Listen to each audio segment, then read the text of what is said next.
শুভ বিবাহ ধারাবাহিকের আজকের পর্বে ধারাবাহিকের শুরুতে আমরা দেখতে পাই সুধা গাড়ি থেকে নেমে বসু মল্লিক বাড়ির দিকে ছুটে যাচ্ছে। তখন প্রীতম বাবু বলে, এ কি আপনি গাড়ি থেকে নেমে কোথায় যাচ্ছে? তখন সুধা বলে, আমাকে দেখতেই হবে বসু মল্লিক বাড়ি থেকে সবাই চলে কেন যাচ্ছে। পরবর্তী পর্বে আমাদের বসু মল্লিক বাড়িতে দেখানো হয় সার্থক সবাইকে বলে, এ বাড়ি এখন থেকে আমার, কাল বসু মল্লিক বাড়ি নিলামে উঠবে, তাই এই বাড়ি থেকে সবাইকে বেরিয়ে যেতে হবে। অফিসার সবাইকে ঘাড় ধাক্কা দিয়ে বাড়ি থেকে বের করে দিন। এদিকে তেজ বলে, এটা কোনোভাবেই সম্ভব নয়, আমরা এই বাড়ি থেকে কোথাও যাব না, এই বাড়িটা আমাদের। এদিকে তেজের ঠাম্মি বলে, আমরা এই বাড়ি ছেড়ে কোথাও যাব না, আমাদের কেউ এখান থেকে বের করতে পারবে না। তখন ইন্দ্রজিৎ বলে, মা তুমি আর তেজ যেহেতু পেপারে সাইন করেছো, সেক্ষেত্রে বাড়িটা এখন ওদের হওয়ার কথা। ওরা না হয় মিথ্যে বলছে, কিন্তু কাগজগুলো তো আর মিথ্যে বলবে না, তোমাদের এখন বাড়ি থেকে চলে যেতে হবে। তখন উনার মা বলে, তুমি এসবের সাথে জড়িত মেজো খোকা, তোমাকে আমার ছেলে ভাবতেও ঘেন্না লাগছে, আমরা বের হলে তুমি কি বের হবে না?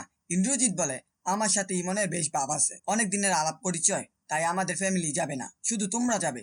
এদিকে অনিমেষ বলে, তরিতা তুমি বাড়ির ভিতরে যাও। অনিমেষের কথা শুনে তরিতা বলে, তুমি ভাবলে কি করে তোমার কথায় আমি ঘরে যাব? আমার পরিবার যেখানে রাস্তায় দাঁড়িয়ে আছে আর আমি ঘরে গিয়ে বসে থাকবো, কখনো সেটা হবে না। যাই হয়ে যাক না কেন, আমি আমার পরিবারের সাথেই থাকবো। এদিকে তেজ অনিমেষকে বলে, তোকে এতদিন আমরা সব ভুল মাফ করে এখানে থাকতে দিলাম, আর তুই আমাদের সাথে বেইমানি করলি, ওদের সাথে হাত মিলিয়ে আমাদের রাস্তায় বসালি। তখন অনিমেষ বলে, আমি এই কোম্পানির ভালো কথা ভেবে এটা করেছি, তা না হলে কোম্পানি একদম রাস্তায় যেত।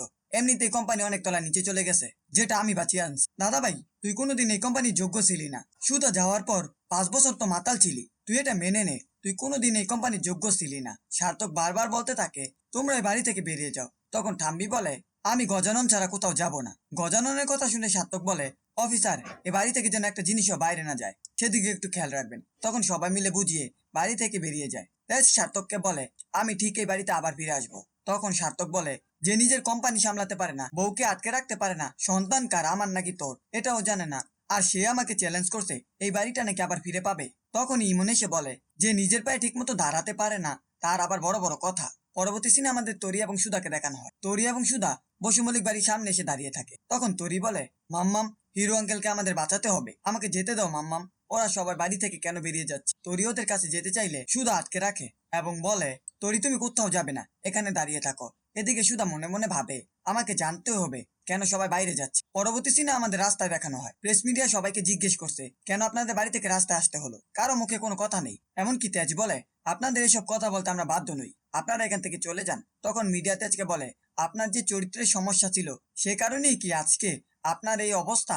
আপনার বাড়ির লোককে সবাই রাস্তায় বসতে হলো।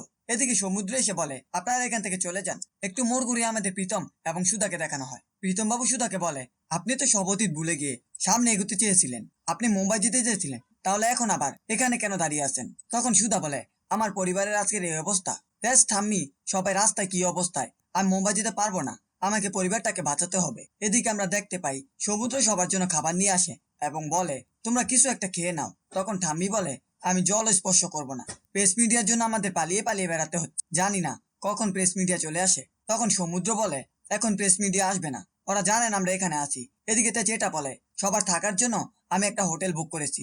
যখন সমুদ্র বলে, আমাদের সব টাকা তো ওরা নিয়ে নিয়েছে, কোনো কাজ করছে না, তখন তে নিজের হাতে বালাটা খুলতে যায়। তখন ঠাম্মি বলে, আমি তোমাকে 23তম জন্মদিনে এই গিফটটা করেছিলাম, আর তুমি ওটা বিক্রি করে দেবে দাদু ভাই? তখন তেজ বলে, আমার পরিবার আজকে রাস্তায়, আমার সোনার বালা এখন লাগবে না। শেষ দিনে আমরা দেখতে পাই সুধা এসে সবাইকে বলে, আপনারা সবাই আমার সাথে আচার্য বাড়িতে চলুন। সুধার কথা শুনে তেজ বলে, যে বাড়িতে রুক্মিণী থাকে সে বাড়িতে আমি কখনোই যাবো না।